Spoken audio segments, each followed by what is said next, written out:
A calm morning shattered in seconds. A 17-foot great white surged from the depths, dragging its first victim under with unimaginable force. Blood stained the water as two others frantically swam, only to be caught by the relentless predator. Screams vanished beneath the waves, and in just 10 minutes, 3 lives were gone. In this video, we'll explore 6 horrifying shark attacks that reveal the raw, deadly power lurking beneath the ocean's surface. It was January 16, 1998. A quiet morning at Fishery Bay, a serene stretch of coastline near Port Lincoln, South Australia. This area, known for its rich marine biodiversity, was both a blessing and a curse for locals. It drew tourists and fishermen alike, but it was also a well-known habitat for great white sharks, which prowled these waters in search of seals, their primary prey. Despite this, beachgoers and swimmers were rarely worried. Attacks were uncommon, and the area's natural beauty outweighed the risks. On this particular morning, 3 friends, Jack Morton, Mia Harlow, and Tom Selvey, were preparing for a rigorous swim. They were training for an upcoming open-water marathon, and had chosen Fishery Bay for its challenging tides and clear waters. Jack, 29, was a seasoned athlete, constantly pushing himself and others. Mia, 27, had been swimming since childhood, her competitive edge balanced by a calm demeanor.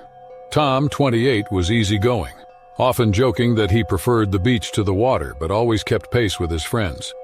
The 3 had trained together for months and shared a tight bond. By 7:30 a.m., the trio had waded into the cool, calm water. They stretched, adjusted their swim caps, and checked their watches. The plan was simple. Swim out about 200 meters, then parallel the shore for a few kilometers before heading back in.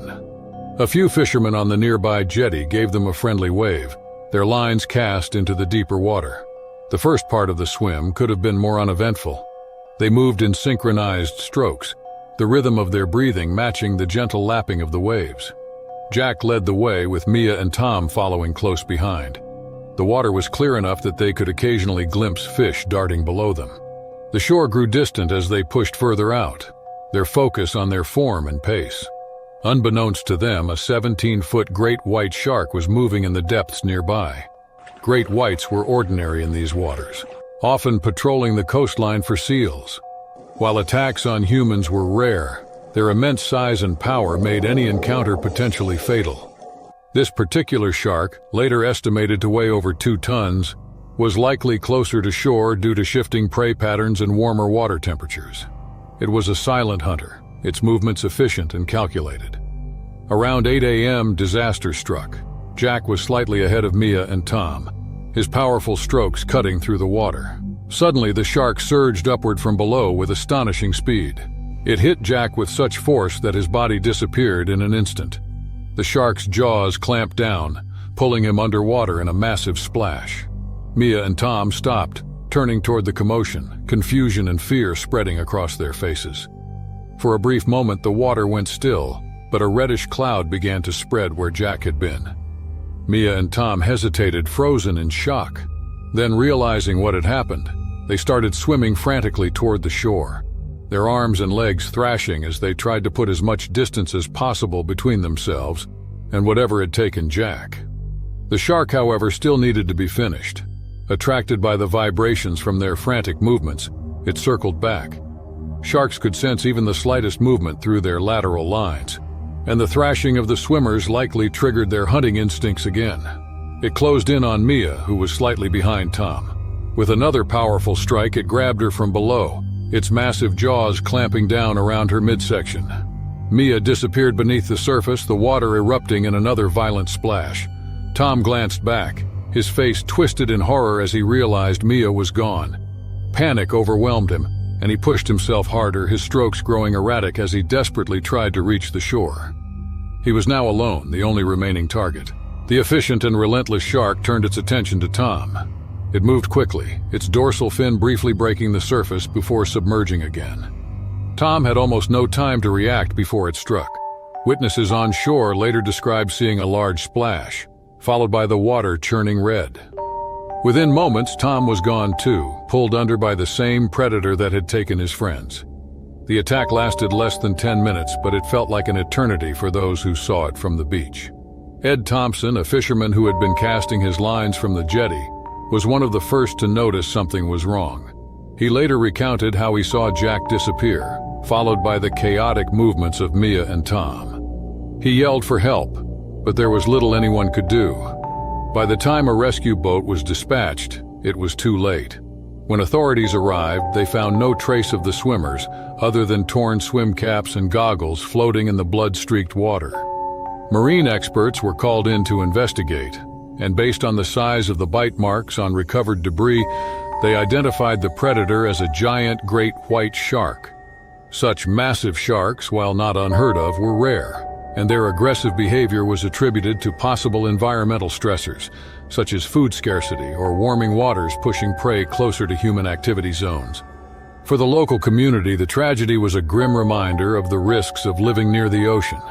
Fishery Bay, once a popular spot for swimming and training, became a place of fear and sorrow. Jack, Mia, and Tom, three friends brought together by their shared love of the water, were now forever remembered as victims of one of nature's most efficient hunters. It was March 12, 1995, off the coast of Gansbai, South Africa, a place often called the Great White Shark Capital of the world. This ocean part was famous for its large population of great whites, drawn by the dense seal colonies on nearby islands. Shark diving excursions were a growing tourist attraction, offering thrill-seekers the chance to come face-to-face with these predators from the safety of underwater cages. The risks were always advertised as minimal, and the operators prided themselves on safety. It was supposed to be an unforgettable adventure for the 4 passengers aboard the luxury boat Sea Titan. The group consisted of Rowan Kearns, a 26-year-old marine biologist eager to study the sharks up close; Jenna Marsh, a 30-year-old photographer with a passion for capturing dangerous wildlife; Liam Grace, a 35-year-old thrill-seeker known for chasing extreme sports; and Melissa Tay, 29, who had been convinced by Liam to join despite her fear of deep water. They were led by Captain Derek Foster, a seasoned sailor, and his deckhand Nico Milan, responsible for managing the diving cage and baiting the water. That morning had started uneventfully. By 8 a.m., the boat had reached Shark Alley, a narrow channel between Dyer Island and Geyser Rock.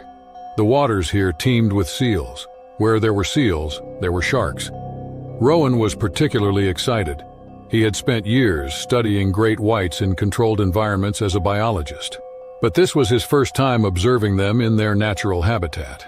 Jenna set up her camera equipment while Liam and Melissa joked nervously about the dive ahead. The first few hours passed smoothly. The crew used bait to attract the sharks, tossing out fish heads and blood to create a slick on the surface. Soon enough, the iconic dorsal fins appeared, cutting through the water like knives. The cage was lowered into the water, and the group took turns descending into its confines. Rowan was the first to go, eager to document the experience for his research. Jenna followed, capturing every moment with her underwater camera. Liam and Melissa awaited their turn on deck, their excitement building. Around noon, things started to change. The wind picked up and the waves grew choppier. Captain Foster noticed the shift in the weather but decided to continue. He assured the group that the cage was built to withstand rough seas. The next dive rotation began, with Liam and Melissa entering the cage together. The structure swayed slightly in the rising swell, but no one seemed concerned. From the surface, the crew spotted a giant shark circling below, easily over 15 feet long. It was calm at first, moving slowly around the cage. Then, without warning, a freak wave struck the boat. The sudden jolt snapped one of the cables holding the cage, sending it crashing against the ship's side. Inside, Liam and Melissa were thrown against the bars. The impact bent part of the cage, leaving a jagged opening on one side. Water rushed in as the cage tipped, partially submerged but still attached to the boat. On deck, Nico shouted for help while Derek scrambled to stabilize the rig. Before the crew could react further, another wave struck, this one stronger. The cage broke free entirely, plunging into the open water. Liam and Melissa were thrown clear, their safety harnesses snapping under the force. Rowan and Jenna, watching from the deck, dove into the water instinctively, trying to help.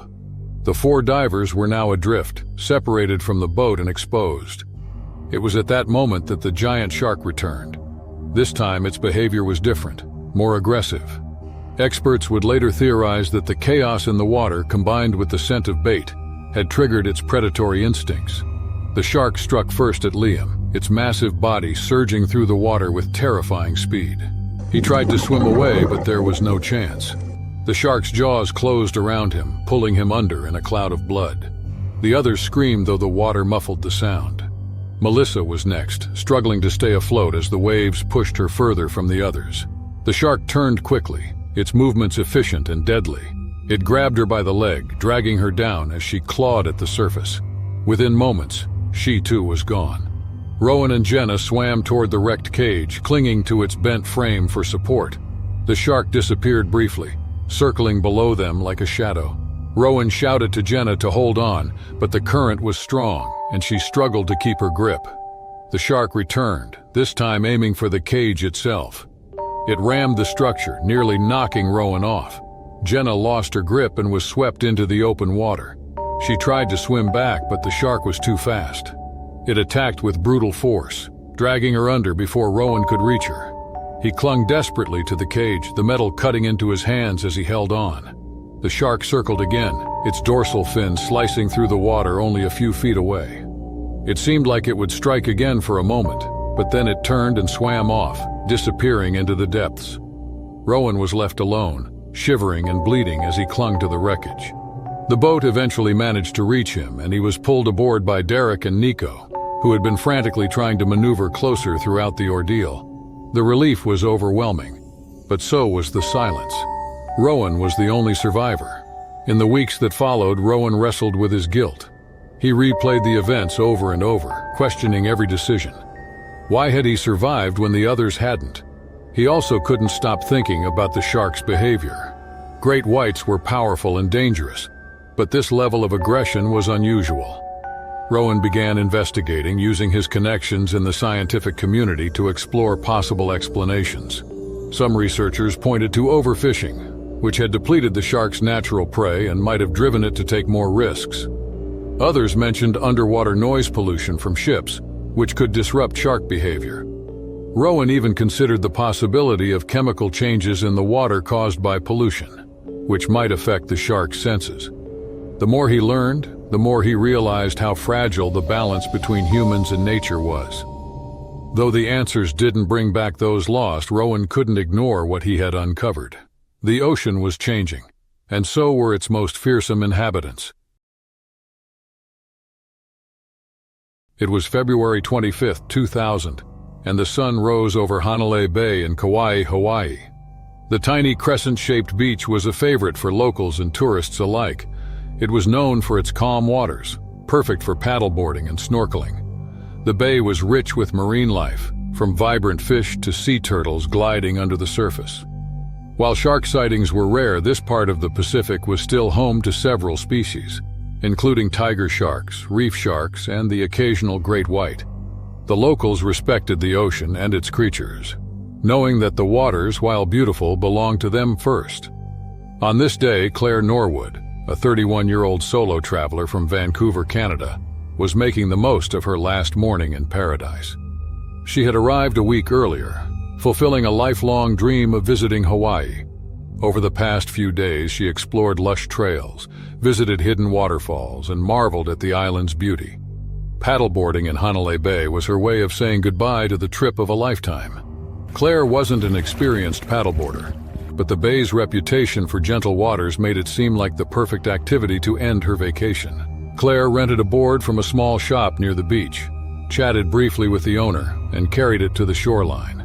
It was just after 8 a.m., and the beach was peaceful. A few swimmers were in the water, and a local fisherman, Mark Cahey, was setting up his gear on the pier nearby. Claire waded out, balancing carefully on the board as she paddled toward the center of the bay. The sun glinted off the surface, and the water was so clear she could see schools of fish darting below. No one realized that something unusual was happening beneath the waves. A great white shark, estimated later to be over 15 feet long, had wandered into the bay. These sharks rarely came into shallow waters near Hawaii, but weren't unheard of. Experts later speculated that shifting water temperatures or the shark's search for food had brought it closer to shore. Great whites are apex predators, their size and strength unmatched in the ocean. They typically feed on seals and other large prey, but they can become aggressive when they feel threatened or confused. As Claire paddled further out, she lost track of how far she had gone. She was focused on the water's clarity and the occasional turtle that surfaced nearby. Her strokes were slow and steady, the paddle dipping in and out of the water. She didn't notice the shadow moving beneath her. Mark saw it first on the pier. He was looking out at the bay when he noticed a large, dark shape circling near Claire's board. At first, he thought it might be a whale shark or a manta ray, both common in the area. But then the dorsal fin broke the surface, and he knew immediately what it was. His heart sank as he realized Claire was utterly unaware of the danger. The shark struck without warning. It launched itself from below, hitting the paddleboard with immense force. Claire was thrown into the water as the board flipped. Mark watched horror as the shark's jaws closed around the board, thrashing it like a toy. Claire surfaced briefly, gasping for air, but the shark immediately turned its attention to her.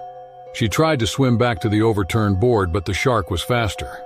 It struck again, this time grabbing her by the leg. She struggled, kicking and flailing, but the shark's strength was overwhelming. Mark shouted for help, waving his arms to get the attention of others on the beach, but there was nothing anyone could do from the shore. The water turned red as the struggle continued. The shark dragged Claire under several times, its powerful tail churning the water. Each time she surfaced, her movements grew weaker. Mark could see the panic in her face as she fought to stay afloat, but the shark was relentless. It delivered one final strike, pulling her completely under. The water stilled and Claire was gone. Now battered and floating in pieces, the paddleboard drifted back toward the shore. When rescuers arrived, there was no sign of Claire or the shark. Mark described what he had seen, his voice shaky as he recounted the attack. Officials launched a search effort, but only pieces of Claire's board and her paddle were recovered. The attack deeply impacted the local community. Hanalei Bay, once considered one of the safest spots for water activities, was now a site of tragedy. Locals and tourists debated what could have caused such an unusual incident. Some blamed increased tourism, which they said disrupted the natural behavior of marine life. Others pointed to environmental changes, such as overfishing and warming waters, which might drive predators closer to shore. Experts argued that great whites were rare in Hawaii's waters and typically avoided humans. They suggested that fishermen's bait might have disoriented or drawn the shark. Others speculated that the shark mistook Claire's paddleboard for a seal, a common prey item for great whites. The day continued, but it would never be the same for those on the beach that morning. The water that once seemed so inviting now held an unshakable sense of danger.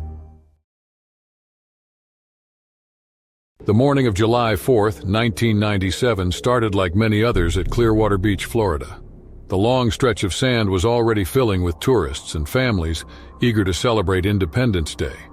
Children played near the shore, beachgoers lounged under umbrellas, and the lifeguard towers were operated by seasoned professionals keeping an eye on the busy scene.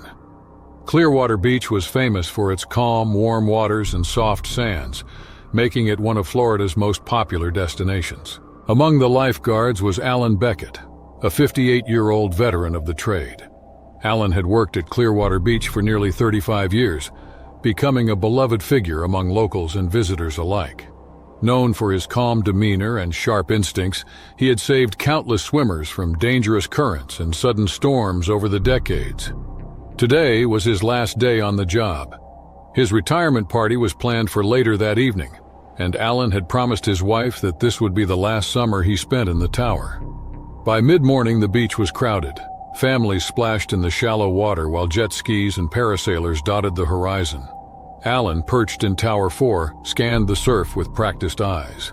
He carried his rescue can, a bright red flotation device, and his whistle, both tools that had saved lives countless times before. Clearwater Beach wasn't known for sharks. Smaller species like blacktips or nurse sharks occasionally ventured close, but usually stayed away from crowded waters. Great white sharks were virtually unheard of in this area. These apex predators, which could grow over 20 feet long, preferred calmer waters or open seas. Scientists had noted, however, that warming ocean temperatures and shifting prey patterns were driving sharks into areas they wouldn't usually frequent. It was just after 2 p.m. when Alan noticed something unusual. Far beyond the shallow waters where most swimmers lingered, 3 teenagers, Ben Harris, 16, his sister Emily, 14, and their friend Jordan Cook, also 16, were struggling. They had drifted into a rip current, their frantic movements pulling them farther from shore. Alan blew his whistle, signaling for backup, but he didn't wait for help to arrive. He grabbed his rescue can, sprinted down the sand, and dove into the water. Alan swam with strong, measured strokes, cutting through the waves. Years of experience guided him, and he quickly closed the distance to the teenagers. They were panicking, their arms flailing as the current pulled them deeper. Alan reached them, shouting instructions and helping them hold on to the rescue can. He began towing them toward shore, his powerful strokes keeping them afloat despite the pull of the rip current. Unbeknownst to Alan, something was moving beneath the water. A massive great white shark over 15 feet long was circling nearby. Its presence was a mystery. These sharks rarely ventured into the Gulf of Mexico, but the warm waters and abundance of prey might have drawn it closer. It was an anomaly and one that would soon turn deadly. As Alan and the teenagers inched closer to safety, the shark struck.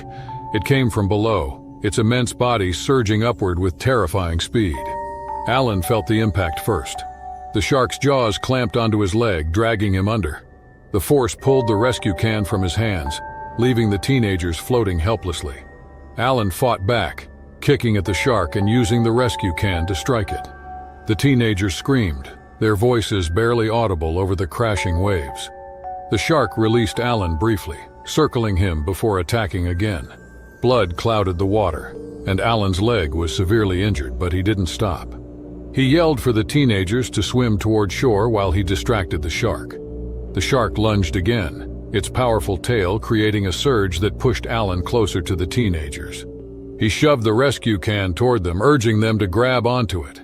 Summoning the last of his strength, he struck the shark's nose with his fist, temporarily stunning it.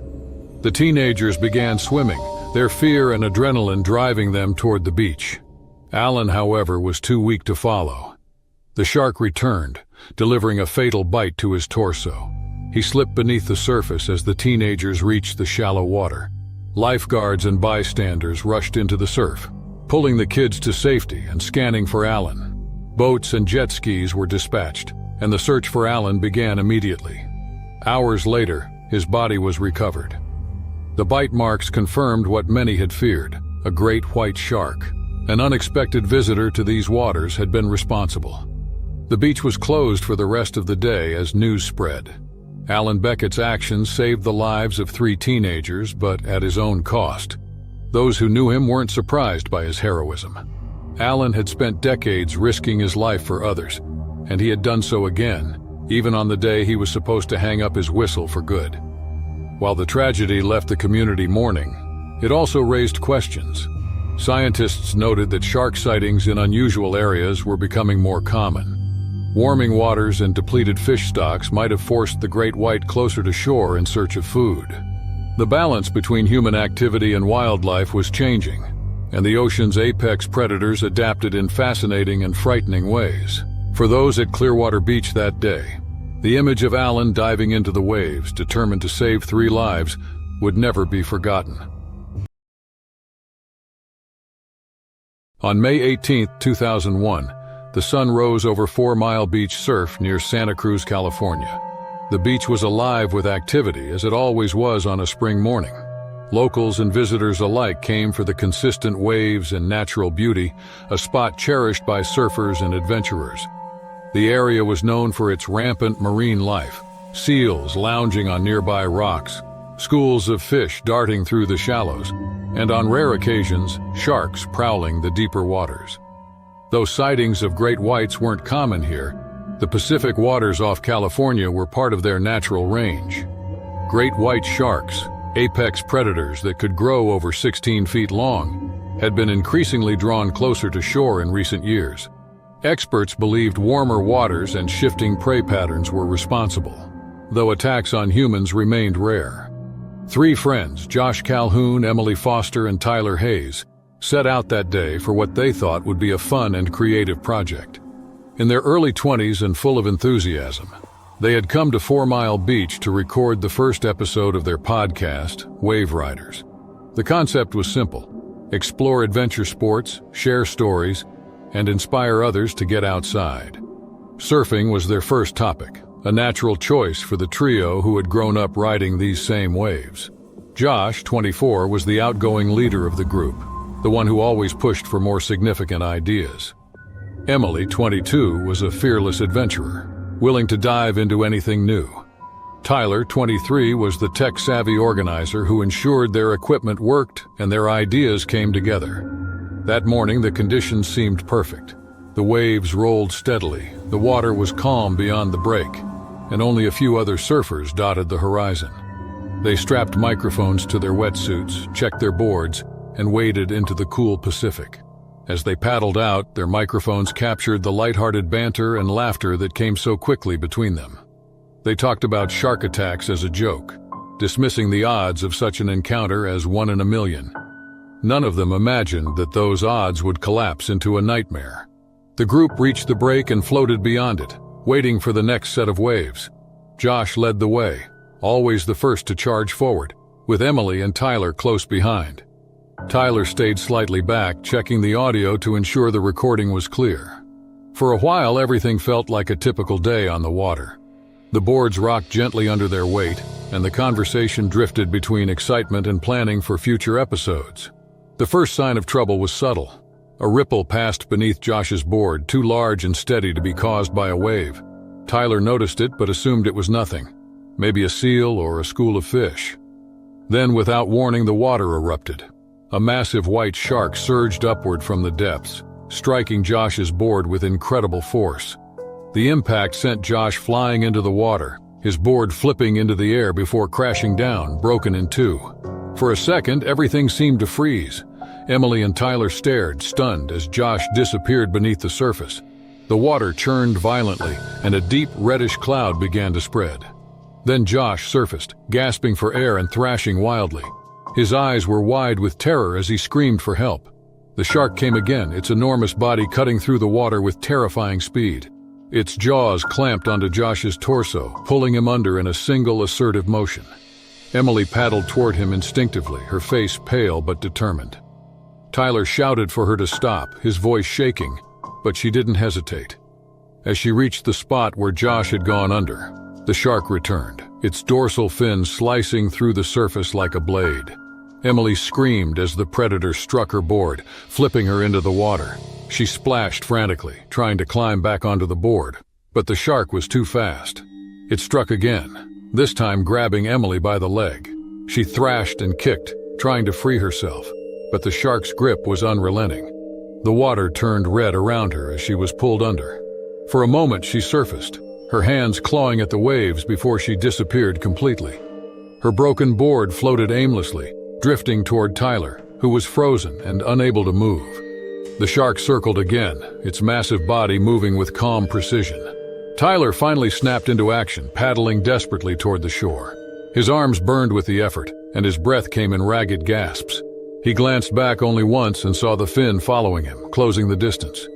The predator's presence was suffocating, a shadow beneath the surface that seemed to grow with every stroke.